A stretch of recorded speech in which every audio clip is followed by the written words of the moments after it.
People really love AMD's new 9070 graphics card, but at almost $700 on average, it's such an expensive card, there has to be a better option. Well, today AMD is releasing the 9060 XT in its 8GB and 16GB variant. Today we have the 16GB variant to see, is this more budget-friendly graphics card a good buy? We're gonna find out after a word from today's sponsor. It's no secret that we like to challenge ourselves here at Toasty Bros. I mean, that's why we do all these crazy versus and challenge videos. But if you want to save yourself the trouble we put ourselves through when it comes to ordering parts, shopping on Jawa.gg is the way to go. Jawa.gg is a marketplace built by gamers for gamers. Whether you're searching for a new graphics card, a full custom-built gaming PC, or you're just finally ready to part ways with some of your old hardware, Jawa makes the process fast, easy, and secure. It's hard to not love Jawa when they have things like this MSI Gaming GTX 1650 for just $75. The best part is every listing is reviewed and every transaction includes buyer protection, so you're not left guessing. Plus, the community is made up of people who actually know what they're selling. So if you're tired of sketchy listings, awful deals, and unreliable sellers on other marketplaces, check out Jawa.gg today and use code TOASTY10 to save 10% off your first order up to $10. Big thanks to Jawa for sponsoring today's video. Now, let's get back to it. So for this RX 9060 XT, they have a suggested MSRP of $349.99.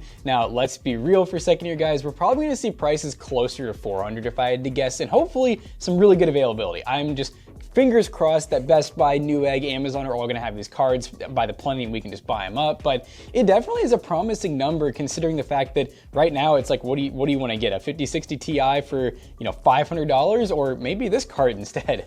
Now, some of the marketing around this card does say that this card will be better than the 5060 Ti 8GB, and there's been a lot of issues with that card to begin with because it only has 8GB of VRAM. So that's why we have the 16GB model here. We didn't specifically ask for it, but it's probably a good thing because I think that's going to be the best value option coming in at the $349 or whatever price it ends up being at. But in today's video, we're going to focus just on this card. We're going to play games we like to play. It's going to be very casual. We're just going to show you guys what the 9060 XT can do with 16GB of VRAM in the latest titles, and we're going to do so after talking about some of the key specs you should know about this graphics card. Now, this GPU does come with 32 compute units. It uses 3rd gen RT support. It is based on RDNA 4, 16GB of DDR6 VRAM. So again, we're a little bit slower on the VRAM compared to the new 50 series GPUs, but from other benchmarks we've seen, it hasn't made a major difference. The one cool thing I saw about this graphics card is it really recommends only a minimum of 450 watts, which means it's quite power efficient. And that's probably one of the more aggressive power requirements that I have seen from a graphics card manufacturer. And we will be putting that to the test when we do our benchmarks. You'll see the power draw, the amount of VRAM being used, and all the stats up above using MSI Afterburner.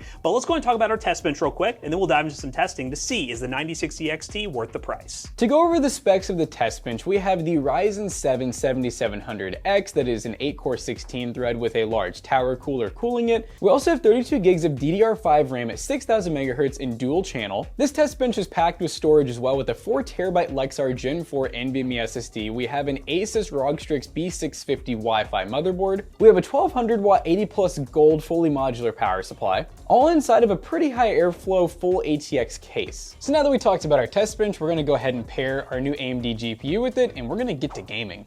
All right, guys, we're testing out the 9060 XT in a true classic. That's not a classic, it just came out, but this is Marvel Rivals. We're currently running, I'm gonna let my teammates die real quick. 1440p FSR 3, we're on the quality setting for FSR. We are doing a medium preset, which does have some ray tracing, which these cards are pretty good at. Yeah, this would be a good way to test the GPU. Slightly higher end than an esports title. Obviously, if you are focused on getting super high FPS, this card would definitely lean 1080p or much more aggressive FSR. But getting 80 to 90 gives you some decent visual quality while solid performance. Yeah, and we're not really sure what's going on with the RAM usage. It's at 25 gigs, which we normally don't see Marvel Rivals pulling, so I'm assuming that's just wrong, but who knows? Because Marvel Rivals said it was pulling like 14 or 15. So there's something in the background using up that RAM, so. We don't know what. It's not like we're running out of RAM, but it's using more RAM than usual, so. This dude's about to be pissed when I take him out. All right, these guys are about to get the pulse.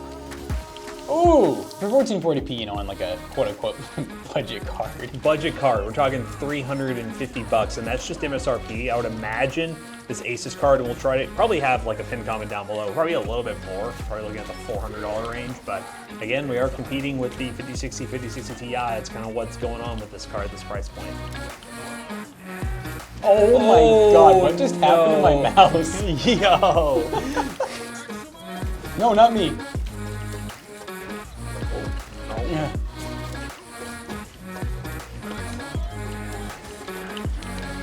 Oh no. Brute has so much HP and I cannot hit him. This is the second time this Iron Man's died in his ult. Hey, let's go. All right, well, we won. So, I mean, it ran pretty good. I'll definitely have to see like the games where we get the higher FPS, because in these games, it almost just seems like if you got a good card, it's gonna run well.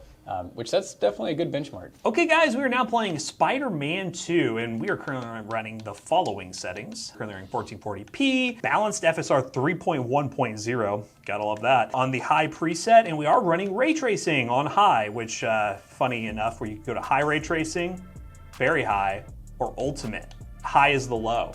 Gotta love it. But with this card, I definitely think you're looking at entry-level ray tracing, whatever that is in 2025. And right now, we're looking like 60 FPS. Not too bad. It is definitely playable. First thing that stands out to me is the VRAM usage. We're currently at 14 gigs of VRAM being used, 1440p with upscaling, which, you know, there is gonna be an 8 gig version of this card. If you are trying to run these settings, you're gonna want this model, or you're gonna have not a great time. But swinging around, we're getting 60 FPS for the most part. Maybe a few dips here and there, but we'll go down here real quick. What am I doing? I forgot the controls. We'll go down here. Spider-Man's here, guys. And try to put out some fires. Apparently I'm a fireman on top of the Spider-Man.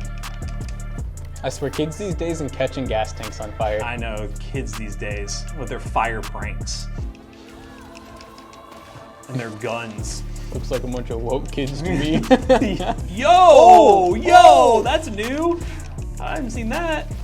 Oh, did I just die? But no, I mean, looks like the FPS was maintaining 60. If I wanted to like make sure we don't get just below 60, I'd probably drop down to, let's say, like a medium preset with ray tracing on high. But now that we've done that, let's turn off some ray tracing and see what happens when we turn it off. I'd imagine the VRAM's gonna tank and our FPS should go up a good amount. Take that, NVIDIA. Take that, NVIDIA. Ray tracing is now gone, and we are getting 100 FPS with dips into the 90s. Wow. So, you know, ray tracing, you don't have to run. I mean, this game still looks good without ray tracing. I will say this is a good implementation of ray tracing. It does add a decent amount to the game. And if you're just okay with 60 FPS, which I feel like for these games you should be, FSR, medium, 1440p, run some ray tracing on high, I think you have a pretty good experience overall. And yep, our VRAM is down to about 12 gigs. So even then the 16 gig would make a lot of sense. So hey, this is a very demanding game, very good one to test with ray tracing in mind. Let's move on to another title. Okay, we are playing some Oblivion Remastered on the Unreal Engine 5, Unreal 5 engine, and we are currently running some 1440p. We got an uncapped frame rate. We're running a medium preset, so we're not using any upscaling at the moment. We're on TSR native right now. TSR native, temporal super resolution, but no upscaling. Yeah, and this is a game that was originally designed on console. Actually, it was designed on 30 FPS console, funny enough. So, in my opinion, you know, getting over 60 is pretty good, especially like in these kind of crazy, like look at this mountain scene. This should be tanking us, and it looks really good. So it just goes to show that this card is, you know, capable of, you know, running all the Unreal Engine 5 stuff. We're using a little less VRAM now, still over 10. the 8 if we had 8. So that is something to think about. Let's try doing some up, because this game really likes upscaling, and like frame gen and stuff does really good for this game. Bench Marcus. Bench Marcus is going to kill everything. Do not worry, peasant. My club. Your club. Get clubbed. Bench Marcus. So yeah, we did hit like 60, but I mean, yeah, this is it's playable to me. Let's my curiosity before this goblin attacks Bench Marcus. We could just try TSR and then FSR. There you go. We'll do balanced. Ooh, we're gonna do balanced with some frame gen. I want you guys to see this. Watch it like add nothing. I'm pretty sure it's gonna add a lot though. God, it's so quick. Look at that. 160, 150 FPS. Isn't that crazy? And I don't really think it looks any worse. No, it really doesn't. I mean, I don't think so. Let me go back to the spot we were just at. Especially playing at 1440p, I definitely think it makes a big difference. For the frame Too gen. big of a fall for Bench Marcus. Is this better? Bench Marcus says yes. I don't know how far you have to go to get blue skies again once you do that. Sunshine. I can feel it clearing up so much better. So yeah, I mean, you guys can see we started off at like 60 to 70 and now we're at like 140, 150. So I know some people don't like frame gen and FSR, but in my opinion, a game like this, who really cares? Like, all my inputs are on time. I don't think we really need a competitive edge in a game like Oblivion. So yeah, AAA title, 960 XT does pretty good. Next game.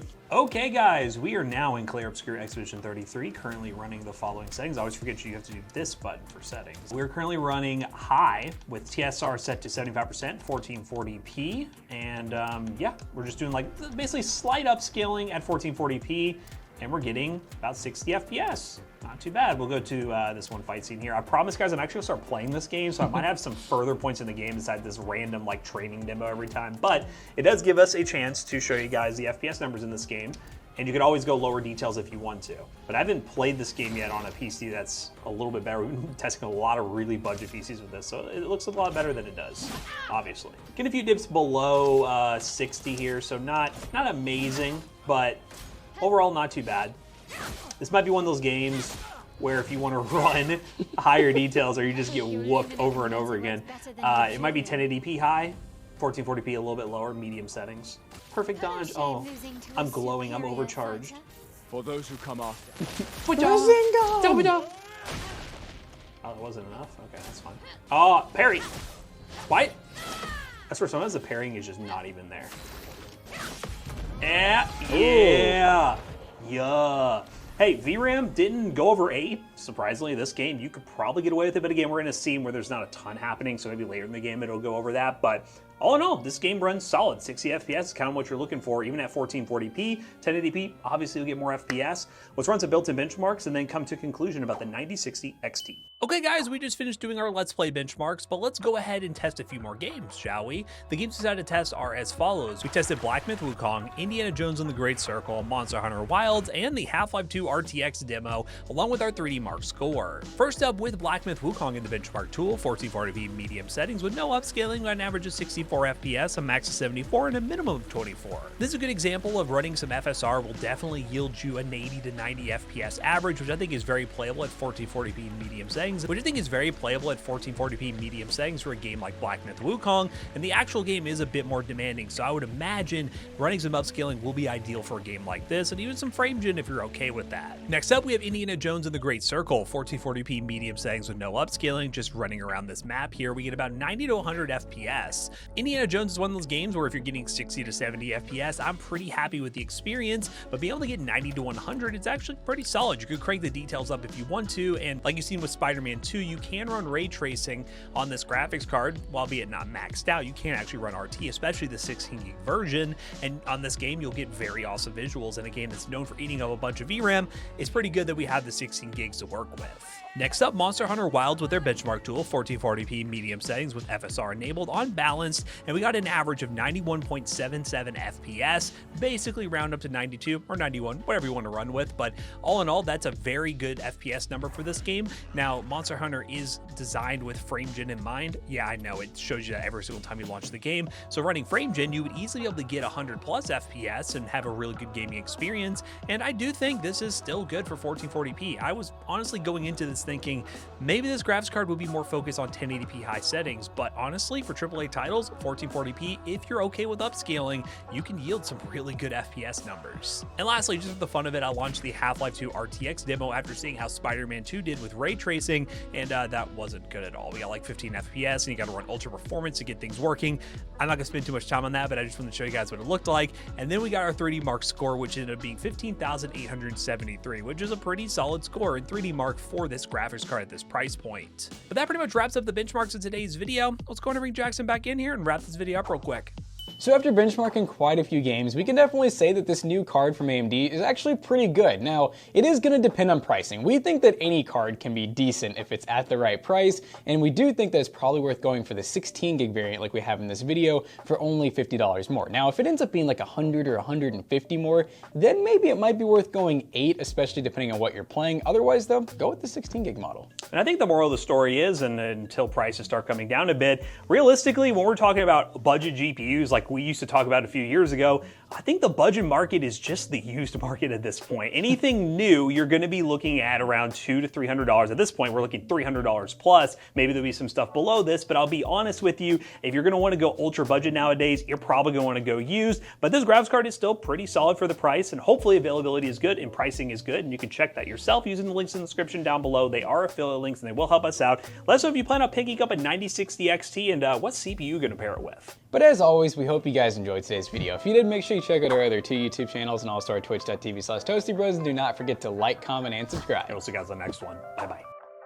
So guys, make sure to check out PCBros.tech because we actually have quite a few new GPUs in a lot of our PCs like this one here. And when the 9060 XT is ready for purchase, we'll definitely have some PCs ready to go at PCBros.tech. Use code TOZYBROS on checkout. You'll save 3% on your next purchase. See you guys later. Goodbye.